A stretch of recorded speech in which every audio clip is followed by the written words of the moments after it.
दोस्तों, राहुल गांधी ने चुनाव आयोग से 5 जरूरी सवाल पूछे हैं। ये वो सवाल है जिनका जवाब सिर्फ विपक्ष नहीं बल्कि जनता भी जानना चाहती है। 7 अगस्त को जब से राहुल गांधी ने अपना आइटम बम फोड़ा है, जिसमें चुनाव आयोग पर धांधली के आरोप लगाए हैं, बीजेपी के साथ मिलीभगत करके वोट चोरी के आरोप लगाए हैं, इसके बाद से ही वो लगातार चुनाव आयोग पर हमलावर है और इस वजह से चुनाव आयोग घटता हुआ भी दिखाई दे रहा है। इस बीच उन्होंने 5 सवाल भी पूछ लिए। उनके सवाल उन्होंने इंग्लिश में पूछे थे, जिसका हिंदी ट्रांसलेशन करके एक्स पर भी पोस्ट किया गया। साथ ही ये सवाल वो सवाल है जिनका जवाब हर कोई जानना चाहता है और चुनाव आयोग इन सवालों के जवाब देने से भी बच रहा है। अगर हम सवालों की बात करें तो सवालों में पूछा गया कि विपक्ष को डिजिटल वोटर लिस्ट क्यों नहीं मिल रही, क्या छिपा रहे हो, सीसीटीवी और वीडियो सबूत मिटाए जा रहे हैं क्यों, किसके कहने पर, फर्जी वोटिंग और वोटर लिस्ट में गड़बड़ी की गई है क्यों, विपक्षी नेताओं को धमकाना डराना क्यों, साफ साफ बताओ क्या ईसीआई अब बीजेपी का एजेंट बन चुका है। सीधे तौर पर उन्होंने ईसीआई पर यानी कि इलेक्शन कमीशन पर आरोप लगाया है कि क्या वो बीजेपी का एजेंट बन चुके हैं। ये सवाल उन्होंने पूछा है क्योंकि जिस तरीके से अगर देखा जाए तो राहुल गांधी लगातार जो इलेक्ट्रॉनिक डेटा है उसकी मांग कर रहे थे, लेकिन ईसीआई वो देने को बिल्कुल तैयार नहीं है। इसके अलावा जो सीसीटीवी फुटेज की उन्होंने मांग की, वो चाहते थे कि वो अपने तरीके से चीजों को ऑडिट कर सके और देख सके कि वोटिंग में धांधली हो रही है या फिर नहीं हो रही, लेकिन चुनाव आयोग फिजिकल डेटा के अलावा कोई और डेटा देने को तैयार नहीं था। इस वजह से उन्होंने एक विधानसभा में जो धांधली है उसके बारे में रिसर्च करने में करीब 6 महीने का वक्त लग गया। 300 से ज्यादा जो कागज है वो खंगाले गए और इसके बाद पूरी की पूरी रिपोर्ट तैयार की गई और 1 घंटे 22 मिनट तक अपनी प्रेजेंटेशन में राहुल गांधी ने वोट चोरी का जिक्र किया और बताया कि किस तरीके से चोरियां हो रही है। इसके बाद ही जब चुनाव आयोग का भी बयान सामने आता है, चुनाव आयोग उल्टा राहुल गांधी से कहता है कि अगर आपको अपनी बातों पर विश्वास है तो आप ये बातें हलफनामे पर लिख के दीजिए, हम अपनी तरफ से कार्रवाई करेंगे, बाकायदा वगैरह वगैरह। उन्होंने कई सारी बातें बोली, लेकिन दूसरी तरफ जो सवाल राहुल गांधी पूछ रहे हैं उसका जवाब चुनाव आयोग नहीं दे रहा है।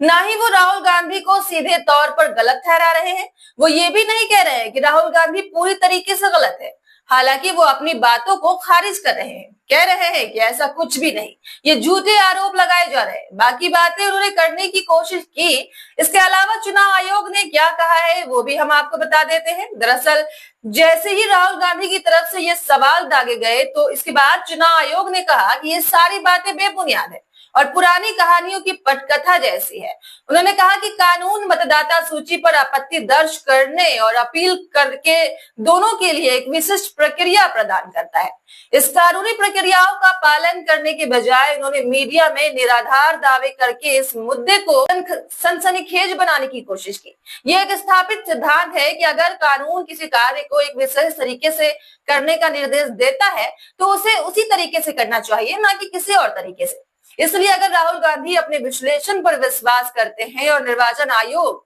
यानी कि ईसीआई के खिलाफ लगाए गए आरोपों को सही मानते हैं तो उन्हें कानून का सम्मान करते हुए घोषणा पत्र पर हस्ताक्षर करना चाहिए और फिर राष्ट्र से क्षमा मांगनी चाहिए कि उन्होंने निर्वाचन आयोग के खिलाफ निरर्थक आरोप लगाए हैं। अब ये बहस जो चुनाव आयोग और राहुल गांधी के बीच हो रही है वो लगातार बढ़ती जा रही है, क्योंकि सीधे तौर पर कोई संवाद नहीं हो पा रहा और जो सवाल राहुल गांधी पूछ रहे हैं उन सवालों का जवाब देने के बजाय चुनाव आयोग इधर उधर की बातें कर रहा है, कानूनी बातें बता रहा है, लेकिन वो जवाब नहीं दे रहे जो राहुल गांधी पूछना चाह रहे हैं। जैसे कि जो आम जनता है उन्होंने जब चुनाव आयोग की वेबसाइट पर जाकर अपनी तरफ से जो इन्वेस्टिगेशन है वो करने की कोशिश की और इसके बाद जब चुनाव आयोग लगातार इन बातों को कह रहा था कि मिसलीडिंग है तो जो लोग हैं वो पूछने भी लगे कि अगर मिसलीडिंग है तो वो अपनी वेबसाइट से ये सारी चीजें क्यों बता रही है, क्योंकि राहुल गांधी ने भी यही कहा था कि अगर ये बात मिसलीडिंग है तो ये हमारा डेटा नहीं है, ये सारे डेटा चुनाव आयोग है, चुनाव आयोग के हैं। किस तरीके से एक ही हाउस नंबर पर करीब 80 से ज्यादा लोगों का वोटर आईडी कार्ड बना है।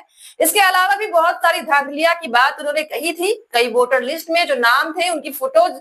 अनवैलिड थी। इसके अलावा बहुत सारी जो 5 उन्होंने ऐसी बात बताई जिस तरीके से वोट चोरी का आरोप लगाया था और 1 लाख से ज्यादा वोट कर्नाटक की एक विधानसभा में चोरी के उन्होंने आरोप लगाए थे और कहा था कि अगर 20 से 25 सीटें लोकसभा चुनाव में नरेंद्र मोदी की कम आती है तो वो पूरी तरीके से प्रधानमंत्री नहीं बन सकते थे। और उनकी जो आज है कि वो प्रधानमंत्री ना होते तो इंडिया अलायंस की पूरी सरकार होती और वो उस तरीके से देश को चला रहे होते। लेकिन उन्होंने सीधे तौर से कहा है कि जिस तरीके से एक सीट पर धांधली हुई, उसी तरीके से अलग अलग सीटों पर भी धांधली जरूर हुई होगी, जिस वजह से नरेंद्र मोदी आज प्रधानमंत्री है और इस वजह से वो लगातार चुनाव आयोग पर आरोप लगा रहे हैं, वोट चोरी का आरोप लगा रहे हैं और सीधे तौर पर चुनाव आयोग पर बीजेपी का एजेंट भी कह रहे हैं और कह रहे हैं कि चुनाव आयोग और बीजेपी पूरी तरीके से मिलीभगत करके अब देश में चुनाव कर रही है, जिस वजह से जो बीजेपी है सिर्फ और सिर्फ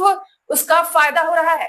क्योंकि बिहार में एसआईआर भी ऐसे वक्त पर लाया गया जब चुनाव होने वाले थे। इसके अलावा पश्चिम बंगाल में चुनाव आने वाला है, इसलिए वहां पर भी एसआईआर की प्रक्रिया शुरू हो चुकी है। इस वजह से भी बहुत सारे जो शक है वो चुनाव आयोग की तरफ जा रहे हैं और चुनाव आयोग इन सवालों से बचने की कोशिश कर रहा है।